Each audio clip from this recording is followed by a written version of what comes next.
Pagtugon naman sa pangailangan ng pangunahin at pinakamaliit na unit ng pamahalaan. Yan ang binigyang pansin ng lider ng Kamara sa nangyaring Liga ng mga Barangay sa Pilipinas National Congress kamakailan. Si Simon Ong, una sa balita. Binigyan din ni House Speaker Faustino Bojedy III ang pagpapasa ng long overdue na Magna Carta for Barangays o House Bill No. 3533 na magbibigay ng recognition, dignidad at kompensasyon na nararapat lang para sa kanila, partikular na sa full-fledged government employees. Ayon kay Speaker D, isa ang measure sa 8 legislative priorities ng mababang kapulungan para mas mapalakas pa ang grassroots governance.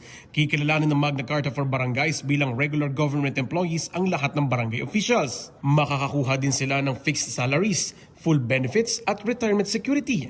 Sa ilalim pa ng panukalang batas, maaaring makatanggap ang punong barangay ng sahod kaparehas ng sangguniang bayan member ng kanyang lungsod o munisipalidad. Makakakuha naman ng 80 bahagdan ng naturang sahod ang sangguniang barangay at 75% nito ang sasahurin ng barangay secretary at treasurer. Magkakaroon din ng kakayanan ang isang barangay na automatically makapag-release ng kanilang share sa national taxes, direct transfer para sa maintenance ng kalsada at mga tulay, at 25% share ng real property taxes na nakolekta sa ilalim din ng jurisdiksyon nito. Pinahihintulutan din itong marimit sa kanilang tanggapan ang 10% tax, fees at charges na nakolekta mula sa mga residente at negosyo na kanilang nasasakupan. Samantala, layo ng panukalan na ipromote ang economic self-reliance ng isang barangay para mas mapabilis ang pagtulong, pagtugon at pamamahala sa kanilang jurisdiksyon.